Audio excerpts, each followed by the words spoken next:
الخرجة الأخيرة للعديد من المسؤولين المتنازلين عن نسب من رواتبهم للخزينة العمومية تقصت عدسة كاميرا النهار. هل يفعلها المسؤول في ولاية ميلا؟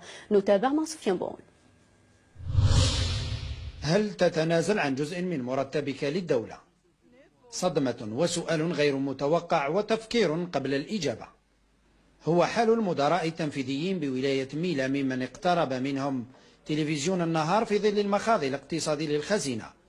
بعد الهروب إلحاح دفعهم للإجابة مقتنعين. طبعا كل الدول اللي كانت مرت بأزمات كان الكل موظفيها وشعبها متضامن، فنحن كذلك نتضامن.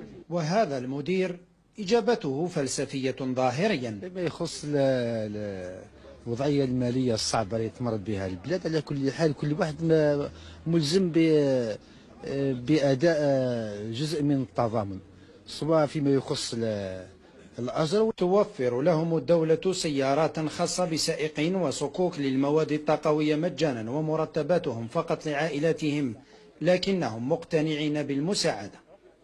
والله نحن المديرين رانا مواطنين جزائريين كيما يحبوا الجزائر، كيما يحبها العامة نحبوها احنا كذلك.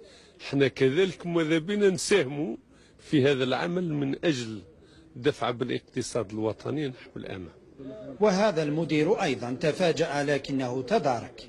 أكيد لازمنا نبادروا احنا ثاني نساهموا في تمويل الخزينة العمومية ولو كان ب 10%. احنا مستعدين نساهموا بكل ما نقدروا في إطار هذا التضامن الوطني.